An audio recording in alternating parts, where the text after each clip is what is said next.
Why did Ian MacLeod, Secretary of State for the Colonies under Elizabeth II's government, direct that post-independence governments should not get any material that might embarrass the Queen? Welcome to the Sankofa Pan-African series.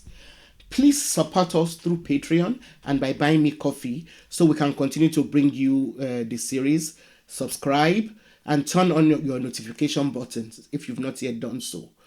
Of course, share our videos. Don't forget to check out our new website, sankofastorybooks.com, for history, Afrocentric stories, and other resources for our children.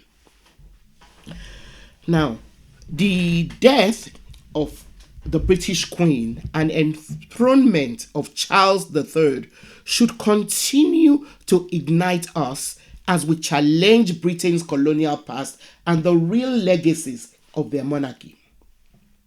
These events should help us see past the whitewashed images of the royal family with the picture-perfect new king, prince and princess of Wales that the mainstream press keeps shoving down our throats.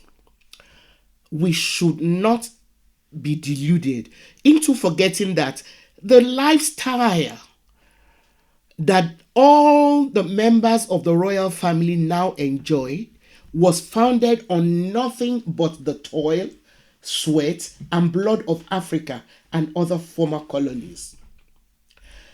It was to prevent us from ever discovering the truth about the havoc that the British, in the name of their monarchy, wrought on us that led Ian MacLeod to give the instructions in 1961. He instructed that thousands of documents detailing some of the most shameful acts of crimes committed during the final years of the British Empire under Elizabeth II should be destroyed to prevent them falling into the hands of post-independence governments. Among the documents that were destroyed were records of the abuse of the Mau Mau insurgents who were detained by British colonial authorities. These freedom fighters were tortured and some murdered. Other incriminating documents that were not destroyed were kept by colonial authorities in Aden, Yemen, where the British Army's Intelligence Corps continued to operate a secret torture center for several years in the 1960s. Some incriminating documents were kept by the British authorities in Guyana, and even after the British left that country in 1966, the US, Britain's staunch ally, helped keep their secrets. The secret remained safe there because Guyana continued to be unduly influenced by successive US governments, and its immediate post-independence leader was even toppled in a coup orchestrated by the CIA.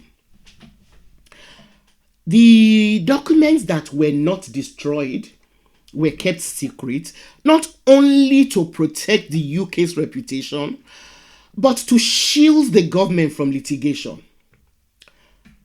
As such, colonial officials were instructed to separate the papers to be left in place after independence.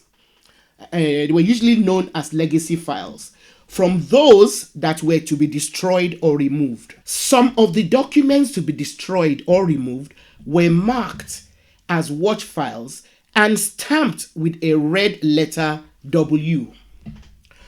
Some papers that were flown discreetly to Britain were hidden for 50 years in a secret Foreign Office archive. The archive did not come to light until a group of Kenyans who had been detained and tortured during the Mau Mau rebellion won the right to sue the British government. The cache of documents contained over 8,000 files from 37 former colonies held at the highly secure Government Communications Centre at Hanslope Park in Buckinghamshire.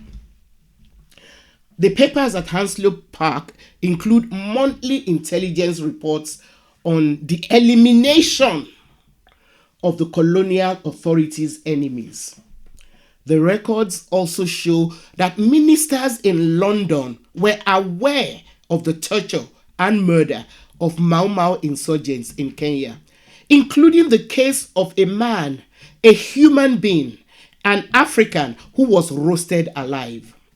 And yet, these people claim to be a civilizing influence on the people that they colonized. It boggles the mind. As independence grew closer in most British colonies, large caches of files were removed from colonial ministries to governors' offices, where new safes were installed just for the purpose of keeping them concealed and safe. In Uganda, this process of concealing atrocities committed by the British government was given the code name Operation Legacy. And in Kenya, it was called a thorough purge. The process was overseen by colonial special branch officers. The British government made no bones about what it was doing. And so specific instructions were issued saying that no Africans were to be involved. And I quote from a document from the British National Archives about their operation in Kenya. So it goes, and I quote, "Watch materials can only be seen by authorized officers. An authorized officer is defined in the draft paragraph 9 as a servant of the Kenyan government who is a British subject of European descent." So they were specific about the role of race on the success of their mission. Only British subjects of European descent could participate in the vetting of documents to determine which would be destroyed, removed, or left as legacy files in the colonies. The British also did not spare any effort in preventing post-independence governments from learning that the watch files had ever existed. One instruction states, and I quote again, "The legacy files must leave no reference to watch materials. Indeed, the very existence of the watch files, though it may be guessed at, should never be revealed."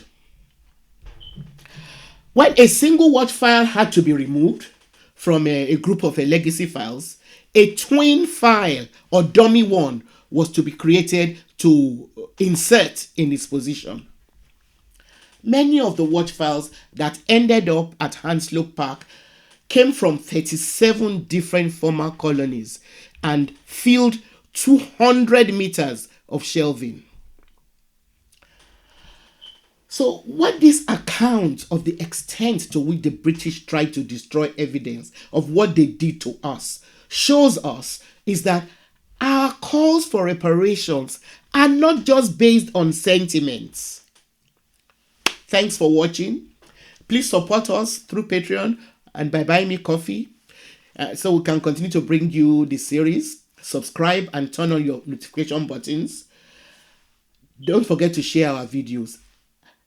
And please don't forget to check out our new website, sankofastorybooks.com, for history, Afrocentric stories, and other resources for our children. See you next time.